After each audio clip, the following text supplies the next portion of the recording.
I've injured myself many times surfing, whether it's cuts or it's pulling a muscle or even like tearing a ligament, you know. My most recent one would have been my MCL, just the inside of my knee. And that was a bummer because your knees are very important when you surf, and if it's, you know, any effect at all, you really notice it and it's uncomfortable. But I've also had my fins cut my feet, just tons of things, and I think that's inherent with any extreme sport you do or anything in life. You're gonna get injuries every once in a while. The worst that's ever happened to me foiling is just having the board hit me, but I've never had anything horrible happen from the foil. And I think it's important to make sure if you're a new foiler, you go to a place with a very soft wave, nobody around, unless they're your friends. And you know, it's not a bad idea to even learn with a helmet. Not that you're gonna need the helmet because of the foil, but it's just confidence as well. But it's important to go to some place with like a nice rolly wave, not like a hard shore break like we have right behind me. My preparation for big wave surfing is about having a good cardio base, so having a lot of good endurance, and that comes from doing a lot of my other sports. It's also injury prevention, so doing exercises that make my joints and my muscles strong to stop from any like big impacts, you know, blowing my knees out or shoulders or anything like that. I do rely mainly on the sports I do, but 3 times a week I go into the gym and I just make sure it's strong in all the attachments. The main sports that I'm definitely doing is all my water sports, but I'll do some road biking as well, which is really good for getting endurance and building up some muscle. And you know, in the gym, we're doing a lot of, you know, mainly cardio work and also fast twitch stuff, so jumping around. But as far as other sports, it's always been about board sports. Even if I'm on land, it's either a skateboard or a snowboard, you know? My diet, you know what, I don't have a specific one. I just try to eat healthy and eat what feels good. I think if you get too into it, you gotta figure out what works for your own body, and everyone's different. We all have different engines, so what works for you might not work for me. And I just eat what feels good. And because I'm still young and I have a high metabolism, I need to eat stuff with a lot of calories, since, you know, being in the water takes a lot of the energy away.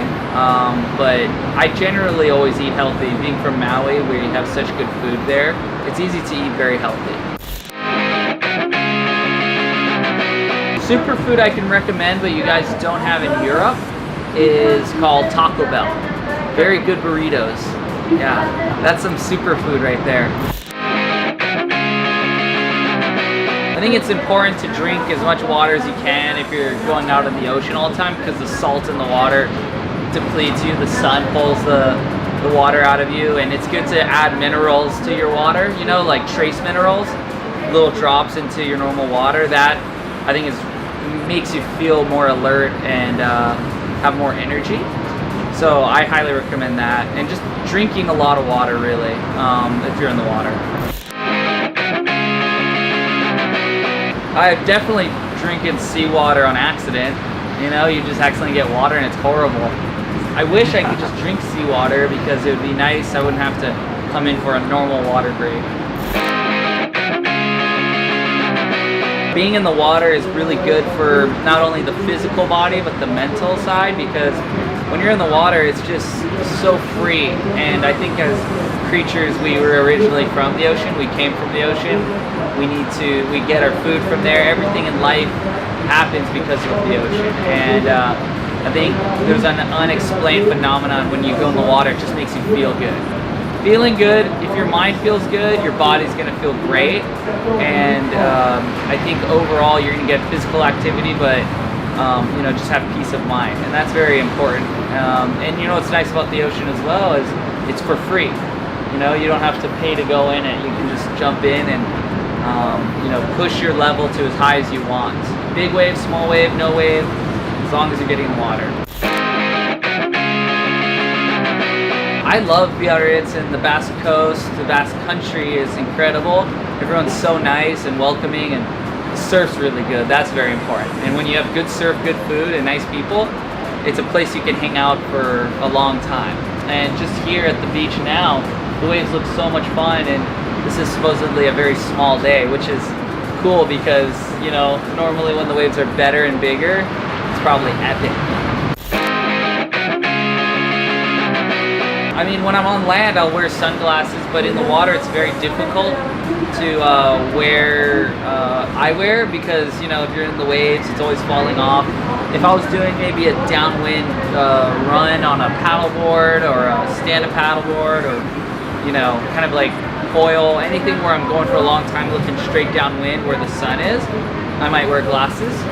But most of the time, unfortunately, like surfing, it inhibits your ability to surf really good. So just when I'm on the boat or on shore.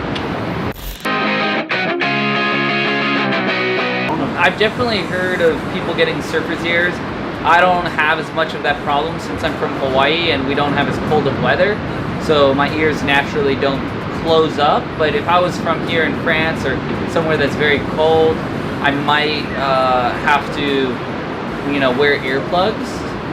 That's one thing way to stop it. You can wear earplugs, whether it's the wax kind or the actual kind you screw into your ear, you know, just like a headphone. That's a good way to stop the wind and cold air from going in there and making surfer's ear. Although, yeah, you don't hear as well, I'm sure you get used to it. I think it's important to try to protect yourself so you don't have to have a doctor drill it out.